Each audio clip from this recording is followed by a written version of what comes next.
Вопрос такой интересный. Мы, по сути, сейчас с женой разводимся, и вот у нас есть маленький ребенок. Какая удивительная ситуация. А мы, по-моему, уже штук 8 обсудили, да, таких? Ну и в чем там интерес? Ситуация удивительная для меня. То есть, учитывая то, что мы разъехались, она забрала ребенка там, и из-за того, что я его не вижу, я понимаю, что я от него очень сильно отдаляюсь. Потому что ребенок Да, маленький. а почему там, ты не можешь года. участвовать? Они далеко. Они далеко. Ближе ты не планируешь подъехать? Не получается пока.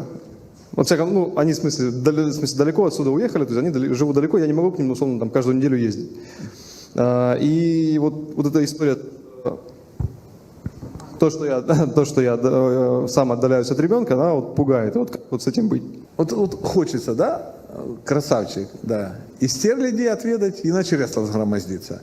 И хочется и с ребенком быть, и ездить неохота. А что ты от меня хочешь? Чтобы я тебя возил? Нет. К ребенку? Ну ты определи, что ты хочешь. Если ты хочешь участвовать в жизни ребенка, надо жить рядом. Если ты не хочешь участвовать в жизни ребенка, ты не будешь участвовать в жизни ребенка. А как? По WhatsApp попробуй воспитывать. Не, ничего себе ответственность скинул. На кого? На меня точно не получится. Если ты этого не хочешь, если человек хочет что-то сделать, он прикладывает усилия.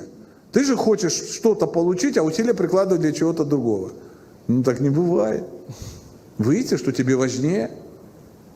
А что тебе важнее? А ты уже выбрал. Да, мы все тебя пожалели, что ты в ужасной ситуации не можешь. И ты сам не виноват. Это злой рок и судьба вас развели с ребенком. Да нет, конечно. Да. Дяденька циничная сука. И он говорит, как есть. И за это спасибо. Да, пожалуйста, не жалко. Микрофончик у кого?